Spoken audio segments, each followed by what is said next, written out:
హైదరాబాద్లో near by top IT companies and growth ఉన్న ఏరియాస్లో ఫ్లాట్ కొనాలి అంటే ఎక్కడ కన్సిడర్ చేయాలో తెలుసా? గచ్చిబౌలిలో అయితే ఒక 2 BHK ఫ్లాట్ ప్రైస్ వచ్చి 90 lakhs నుంచి 1 CR తో స్టార్ట్ అవుతుంది. అదే నానక్రమ్ కూడా 90 lakhs. Shamshabad and Shankarpally 55 to 75 range లో ఉంటాయి. బేస్డ్ ఆన్ SFT చేంజ్ అవుతూ ఉంటుంది, ప్రైస్ డిఫరెన్స్ ఉంటుంది.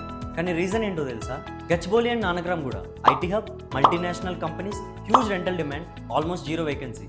ఎంప్లాయీస్ ఎప్పుడు ఉంటారు, సో సేఫ్ ఇన్వెస్ట్మెంట్. మరి Shamshabad airport growth, future commercial expansion, strong appreciation in long term. Shankarpally చూసుకుంటే peaceful zone, villas and gated communities growth. Next 5 to 8 years లో ల్యాండ్ వాల్యూ చాలా jump అవ్వచ్చు. చాలా మంది ఏం చేస్తారో తెలుసా? బడ్జెట్ లో ఉంటే సరిపోతుంది అనుకుంటారు, కానీ రియల్ ఎస్టేట్ లో బడ్జెట్ ఒక్కటే సరిపోతుంది. You should also check connectivity, IT and job growth, rental demand, future infrastructure plans. Flat అంటే జస్ట్ స్టే చేయడానికి కాదు, it's a wealth building asset. Remember, right location లో కొన్నారు అంటే ఈఎంఐ కాదు, ఫ్యూచర్ సెక్యూరిటీ కొన్నారు. ఈ ప్లాన్ ఏంటి? సెల్ఫ్ యూజా, ఫ్యూచర్ ఇన్వెస్ట్మెంటా? కామెంట్ చేయండి.